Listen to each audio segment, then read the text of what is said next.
Anna stepped off the plane, and the thick Thai air wrapped around her like a damp shroud. The chaos of the airport swallowed her. Inside her head, the voices whispered, "Don't go. Don't touch it. Don't destroy us. We are who we are. You will regret this." She clenched her jaw, forcing them down. "Not here. Not now." Behind her, Ellie sighed dramatically, shifting her backpack.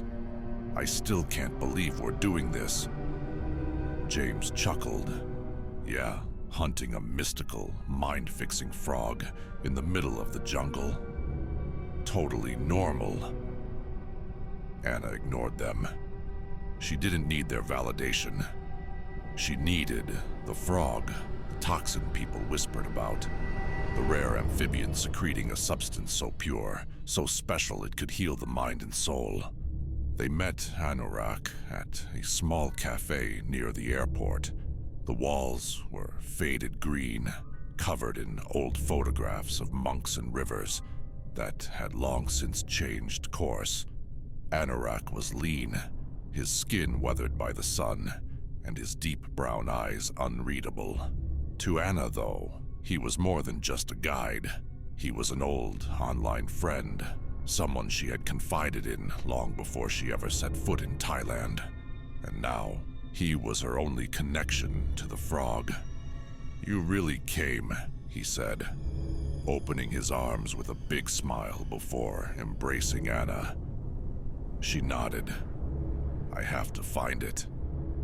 After some small talk, Anorak exhaled slowly. "Okay, I'll help you find the frog, but you need to understand something. The frog is not just a drug. It's toxic. It's something older than men, older than gods. He knows. He understands. But he cannot stop it. We are you. You can't get rid of us. We are Anna. You can't run from yourself." Anna rubbed her temples, pressing hard. "But it works." Anorak hesitated. "People say it does, but there are rumors. No one is certain. Some claim it changes you, that once you take it, you can never be the same. You become something else." Ellie shifted in her chair. "Define something else, Anorak's expression darkened. "Some people never come back. Some change. No one knows why. They say the toxin brings hallucinations that either make you wise or drive you insane." Ellie looked at Anna with worried eyes. "Anna, what if it makes you worse?" Anna let out a dry laugh. "Worse than this?" Anorak watched her in silence, his gaze heavy with something unsaid. A flashback seized Anna's mind, memories of friends and loved ones who had abandoned her after her diagnosis. 2 years ago, schizophrenia had stripped her of everything. People feared her, avoided her. Everyone left, except Ellie and James, the last pieces of her past. "Because it's not the frog," the voices murmured. "It's what waits behind it. It makes us worse. You can't escape it." She swallowed hard, ignored the voices. James laughed, raising his glass of Thai whiskey. "Well, I'm definitely touching it." Anorak didn't laugh. The drive to Anorak's home was suffocatingly quiet. The jungle loomed on either side of the narrow road, thick and hungry. His house, a traditional wooden structure raised on stilts, was eerily quiet. "How do we get the frog?" Anna asked. Anorak's jaw tightened. "It never runs. It just waits. But you can't touch it directly. You need protection. One drop, it's like heroin, but stronger." They drank, talked about what lay ahead, and then retreated to their rooms. That night, Anna couldn't sleep. "You can't make it. You're weak. You want to destroy us. We are powerful together." She shook her head and tried to sleep. Next day, they went to the jungle. They walked for hours. Every now and then, a low, guttural croak echoed through the trees, closer, closer. Ellie swept her flashlight around. "Anna, are you sure about this? This place feels wrong." "That means we're close," Anna murmured. James sighed. "Or maybe they're hidden for a reason." Then, at last, they found it. A swamp, stagnant water, the scent of decay heavy in the air. And in the center, the frog. Its swollen body rippled between deep purple and sickly green, glistening as if wet with something thicker than water. Golden eyes watched them, unblinking. Ellie shuddered. "It's creepy. It's watching us." Anorak knelt first, gloved fingers barely pressing against the slick skin. With a spoon, he carefully collected the thick liquid, letting it drip into a small jar. He held it up. "Here it is.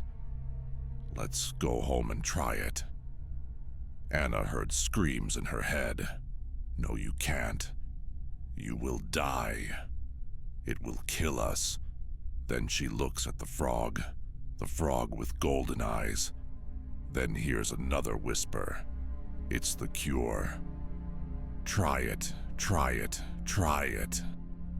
She clenched her head, groaning. "Stop, stop." She reached for the jar. Ellie screamed. "Anna, don't. Let's go back." But Anna ignored her. She took the jar, tilted it to her lips, and let a single drop touch her tongue. A minute of silence. Then the voices exploded. "No, no, you destroyed it, you pathetic, worthless thing." Then nothing. Anna gasped. For the first time in years, her mind was silent. A hollow, aching silence that felt both foreign and terrifying. Her laughter bubbled out, sharp, almost hysterical, echoing through the jungle like a ghostly wail. She turned to Ellie and James, her wide eyes seeking validation, seeking proof that this was real. But their faces twisted with concern. "Anna," Ellie whispered, voice trembling, "are you okay?" James stepped closer, hesitant, watching her with something just shy of fear. "You're acting different." The jungle seemed to close in, the shadows thickening, pressing against her skin like unseen hands. The frog croaked, a deep, guttural sound that reverberated through her bones. And in the silence that followed, something felt wrong. Something felt off, but the voices were gone. And wasn't that all that mattered? Then she blacked out, collapsing into the damp earth as the jungle pulsed around her. She woke in the swamp, the air thick with the stench of rot and damp earth. The trees loomed over her. The marsh beneath her squelched as she shifted, the mud clinging to her skin like grasping hands. And then she saw them, Ellie and James, their lifeless bodies sprawled in the muck, half submerged in the blackened earth. Their eyes were open, vacant, their faces twisted in frozen screams of terror. The silence was suffocating, broken only by the slow, deliberate croak of the frog, its golden eyes glinting with something almost knowing. A voice, deep and ancient, slid into her mind. "You did this." Panicked, she clawed at the mud, her breath coming in ragged gasps. The weight of her guilt crushed her chest, suffocating, unbearable. Her fingers fumbled for the knife strapped to her belt, cold as steel, her only escape.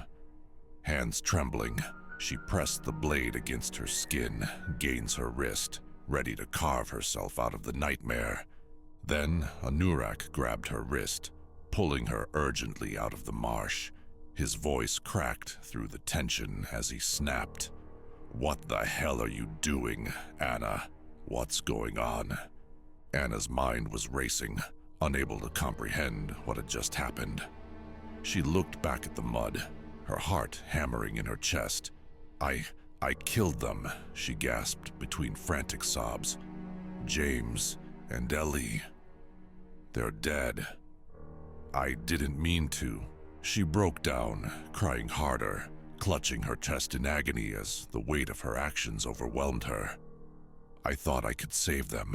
I thought the frog could help me. And now they're gone." Anurak's face shifted with confusion, a deep crease forming between his brows as he looked at her with growing unease. He stepped back, his voice flat and unsure. "Who are James and Ellie?" His face paled, his eyes darting between Anna and the marsh. His breath came faster now, unease flickering across his features. "Anna, what are you talking about?" His voice was careful but laced with something sharp, fear. "There is no Ellie. No James. You came alone." Anna froze. Her hands trembled as she gestured toward the marsh, toward the bodies sinking into the muck, disappearing slowly. "They were here. I saw them. Their eyes."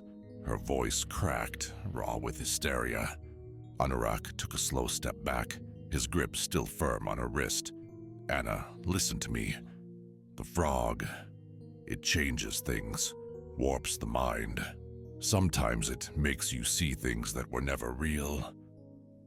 Anna's stomach twisted. A sickening wave of uncertainty washed over her. The world felt unstable, shifting beneath her feet. The marsh, the bodies, her friends. Were they ever real? Were they just another illusion because of schizophrenia? Or had the voices been lying to her all along? She staggered back, eyes wide. Delusions. The frog had cured her. Later, at the airport, she clutched a small vial on her necklace jar. Enough for a lifetime.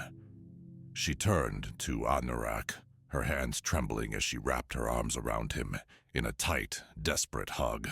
"Thank you," she whispered, her voice breaking. "Thank you for helping me. You helped me cure myself."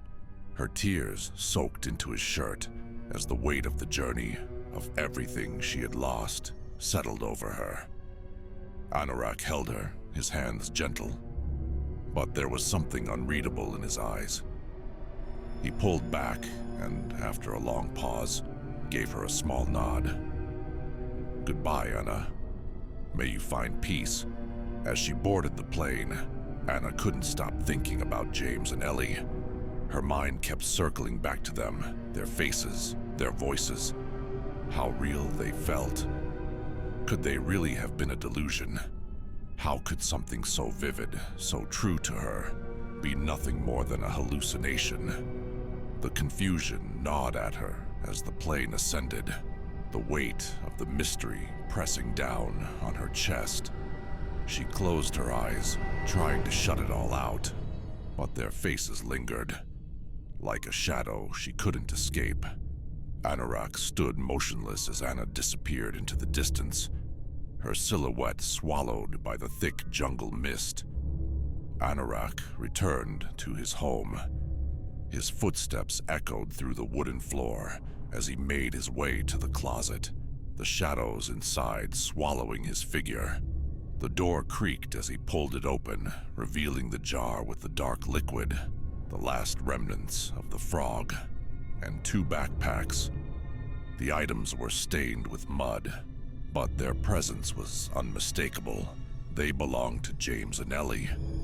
His eyes flickered over the backpacks, his fingers brushing against the straps as if they were already burning his skin. He knew what needed to be done. He had to erase all traces, Burn the evidence before anyone could come looking, before anyone could uncover the truth. Without a word, he carried the backpacks to the yard. He set the backpacks in the center of the yard, his mind swimming with dark thoughts. The voices that had been creeping in, whispering to him, were growing louder now. The liquid inside shimmered, the darkness swirling with a life of its own. He knew what it could do. He had seen it with Anna, silencing the chaos in her mind. He could still feel the anger, the hunger gnawing at him. It wasn't enough to just kill them. He had to make sure the voices stopped. He had to control it all. Anorak opened the jar. He brought it to his lips and drank it down. The voices fell silent for a moment.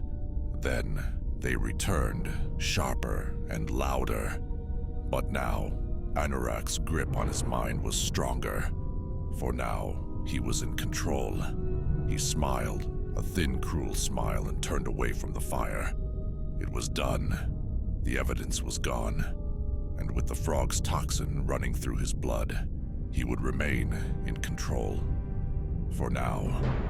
As the fire burned down to embers, Anorak stepped back into the darkness of his home, leaving behind the ashes of James and Ellie, their names already slipping from his memory. He, too, lost himself to the grip of the frog.